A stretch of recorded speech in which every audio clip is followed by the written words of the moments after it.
There are 62 industries in the world who manufacture that caliber of bullet. I will give you the address. Will you go and lock them up? No. You will go to the war zone and pick up a child and do drama. If you can't transform the human being, at least you must defang him, isn't it? We have no intent of stopping the war. Let's be clear about that. When it happens to us, we will cry. When it's happening somewhere else, it's drama. Almost every nation has invested enormous amount of money in building and stockpiling arms, armaments, bombs, missiles, smart bombs. I don't know how a bomb can be smart, it's the dumbest thing to do. See, at least if I pick a fight with you with a sword or a stick or something, there is some crude animalistic pleasure attached to it. 1,000 people are sitting here, you just drop a bomb, all of them died. I don't know what is smart about that. But they are talking about smart bombs, where they're saying from 2 miles in the sky, they can drop the bomb into your house through the window. So all of us as people, were we all thinking, all these bombs are being kept for entertainment, for display or it's artwork? What did you think? One day it will be used. The question is on whom? So when it is piling up, we are all okay with it. In every movie, there is no movie without a bomb or at least a smashed face. We are all enjoying it. When it really happens, we say, oh, we're shocked. It doesn't work like that. Wars are almost inevitable because economies are built on war. Without war, a lot of people cannot survive. The largest industry on the planet is arms and armaments.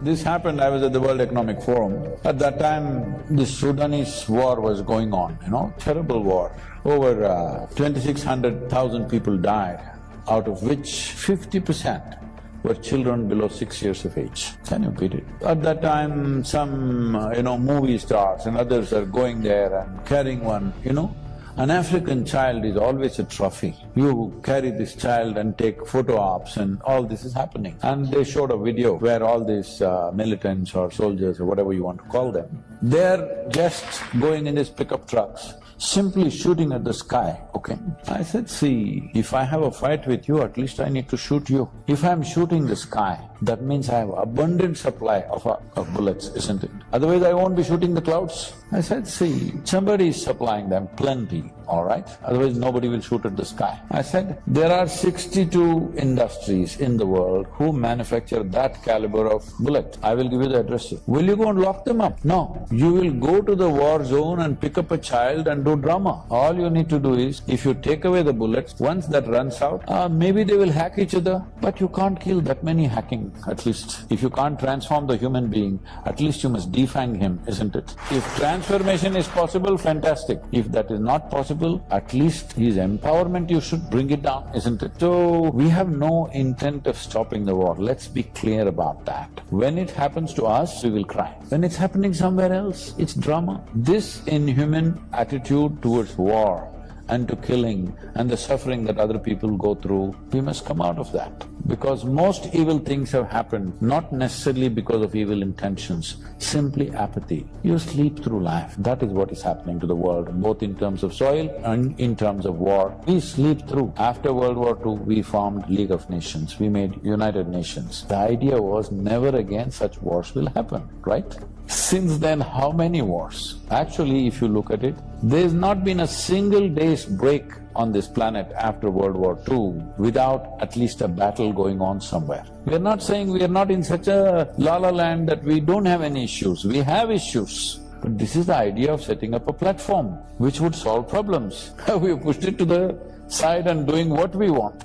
So how do we wake up? First thing is, within your hearts, your anger and hatred must go. I must tell you this. I used to attend a lot of world peace conferences at one time. Then I saw, for a whole lot of people, this conference hopping itself is a profession, they're making a living out of it. I'm the only idiot sitting there thinking we are working for world peace. So I was in a very prominent conference, 42 Nobel laureates were participating and a few ex-heads of state and all that stuff. Because when they're head of state, they will do war. After they retire, they will talk peace. Then my turn to speak came and I said, see, in the last 3 days I've heard so many bombastic speeches about creating world peace. But I'm asking you sincerely, how many of you can place your hand on your heart and say, your mind is peaceful?